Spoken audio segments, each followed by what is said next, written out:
গত 7 জুলাই রথযাত্রার দিনে গন্ডাছড়া এলাকায় একটি হৃদয় বিদারক ঘটনা ঘটে গেল।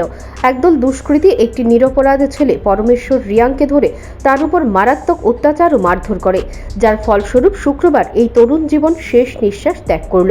তার মা বাবা সন্তানকে চিরদিনের জন্য হারিয়ে ফেললেন। এই অপ্রত্যাশিত মর্মান্তিক মৃত্যুর ঘটনায় মন্ত্রী বিকাশ দেববর্মা গভীরভাবে শোক ব্যক্ত করলেন। সংবাদ মাধ্যমের মুখোমুখি হয়ে মন্ত্রী বিকাশ দেববর্মা নিশ্চিত করেন, এই মর্মান্তিক ঘটনার সুষ্ঠু ন্যায় বিচার হবে, যাতে এই কাণ্ডের জন্য অপরাধীরা আইনের পূর্ণ শক্তির মুখোমুখি হয়।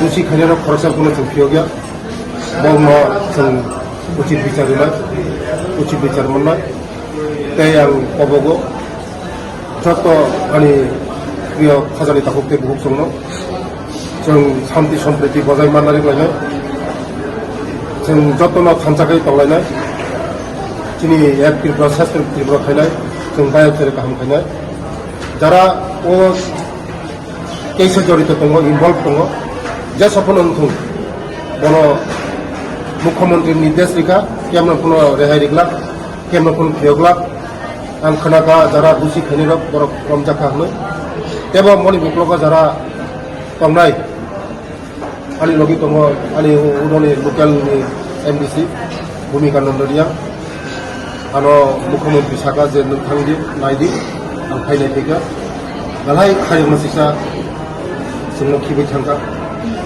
बेनि न'खरनि परिबारनि लगे लगे सिम रखा खामजा जों सरकार